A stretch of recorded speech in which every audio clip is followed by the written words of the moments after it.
move to Dr. Taylor Owen, Beaverbrook Chair in Media Ethics and Communication. Dr. Owen, 5 minutes, please.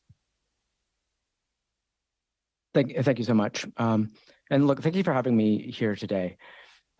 A lot has been said about C-18 in the media and at this committee over the past months.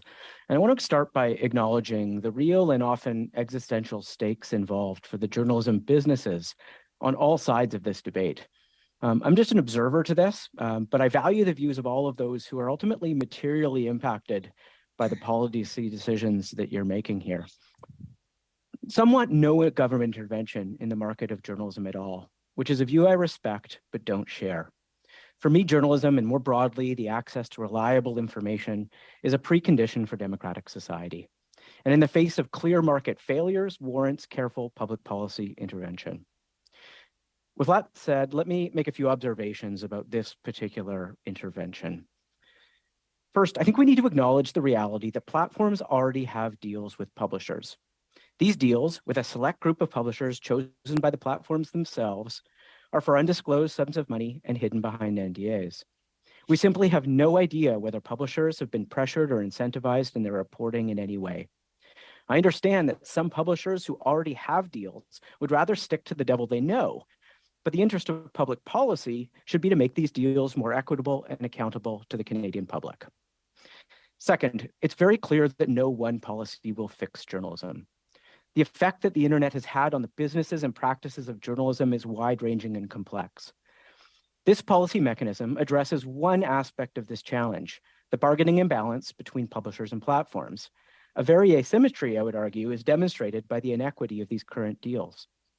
However, analysis of the role of this policy must be done alongside other policies that support Canadian journalism, most importantly, in my view, the Journalism Labour Tax Credit.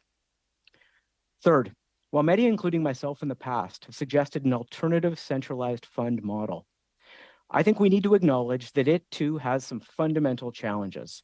It would require government to either create a dedicated tax on platforms, a link tax, if you will, or themselves put general revenue into a fund of their creation and design.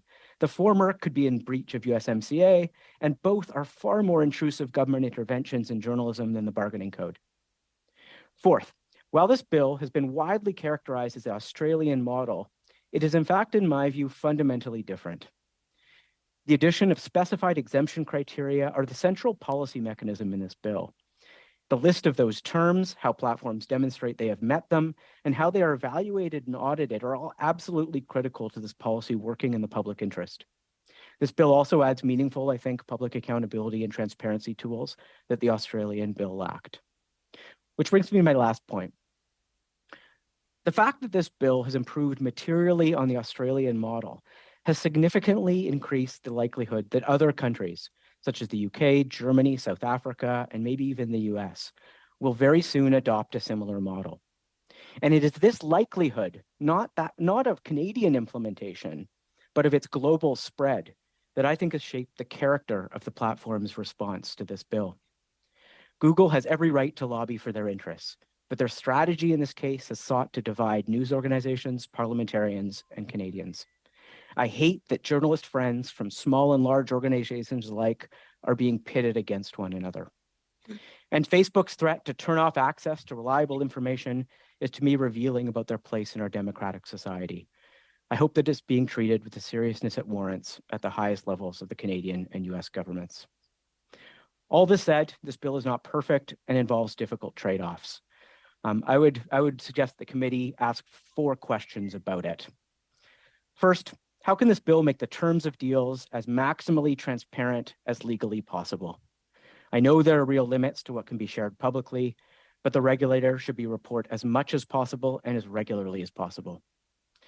Second, how can the bill be maximally inclusive while ensuring the journalistic integrity of recipients? Making the bill more restrictive, as Google has proposed, would exclude smaller publishers.